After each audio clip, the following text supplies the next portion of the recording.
पूर्वे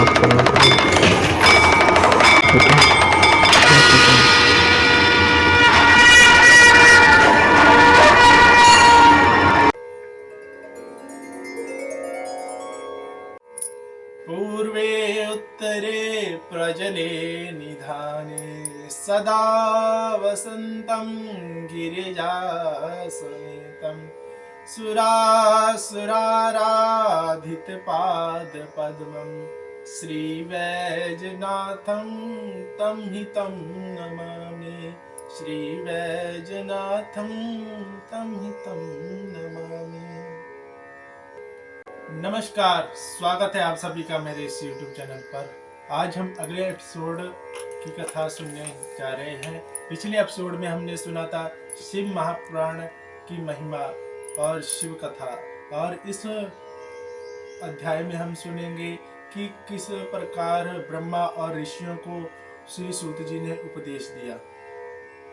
अब हम आगे की कथा सुनते हैं। श्री सूत जी के वचनों का श्रवण कर सभी ऋषिजनों ने विनम्र होकर कहा, हे मुनि, आपने हमें जिन परम कल्याणकारी शिव महापुराण के संबंध में बताया है, उससे हमें सुनने की प्रबल इच्छा है। वेद, उपनिषद आदि शास्त्रों से मंथन करने के बाद भगवान शिव ने इस महापुराण की रचना की है। हे श्री सूत जी, अब हमें इस पुराण को सुनाने की हम सब पर कृपा करें। श्री सूत जी ने शिव शंकर के चरणों का बारंबार ध्यान कर सभी ऋषिजनों से कहा, हे ऋषीश्वरों, भगवान शिव के प्रति ऐसी भक्ति देखकर मेरा मन अति प्रसन्न हुआ। आप लोगों के अनुकूल मैं शिव महापुराण की कथा को वर्णन करता हूँ। यह महापुराण परम दुर्लभ और समस्त ज्ञान की खान है। इसमें वेदों के निचोड़ भक्ति, ज्ञान और वैराग्य, इन तीनों का ही महत्व है। अब मैं उसका वर्णन करता हूँ। हे ऋषियों, जब कल्पों का क्षय होकर इस महान कल्प का प्रादुर्भाव हुआ, तब सृष्टि रचना की आवश्यकता हुई।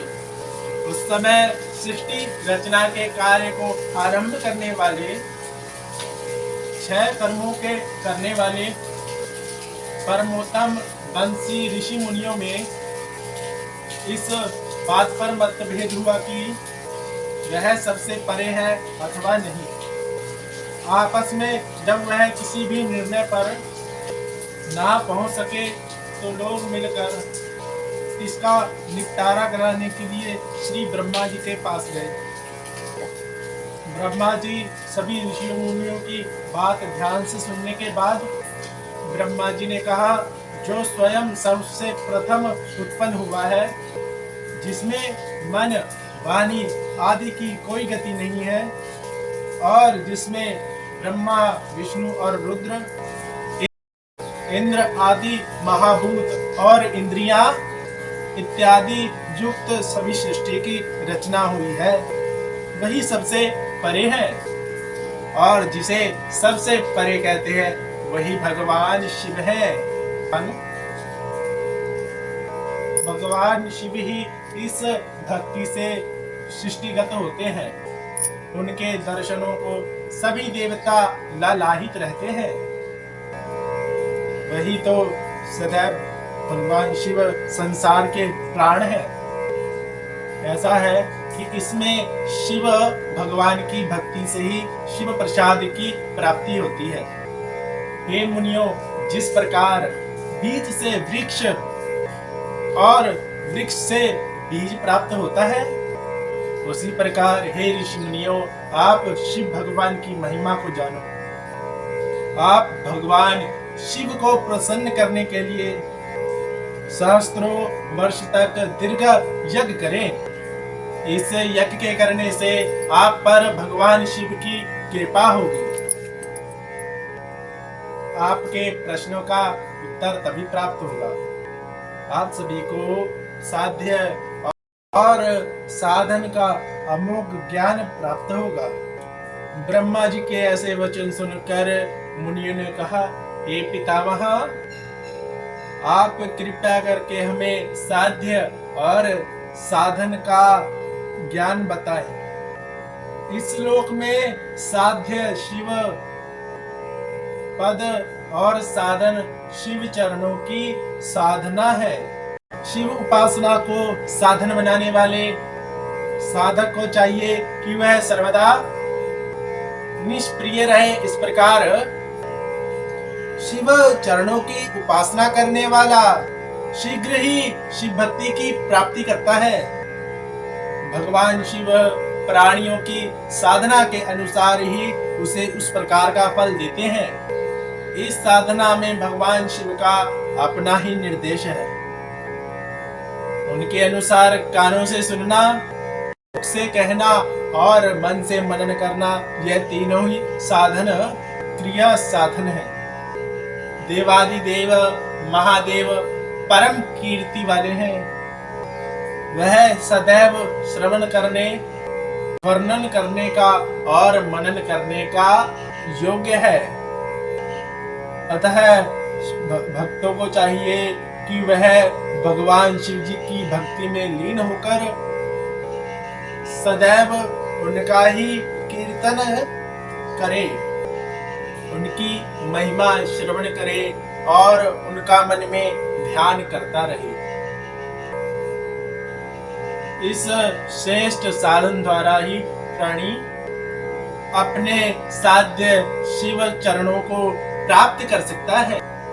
शिव चरण प्राप्त करने के पश्चात प्राणियों को किसी भी वस्तु की चाह नहीं रहती। इससे समस्त फल स्वतः ही प्राप्त होते रहते हैं। बुद्धिमान जन तो पहले शिव महिमा का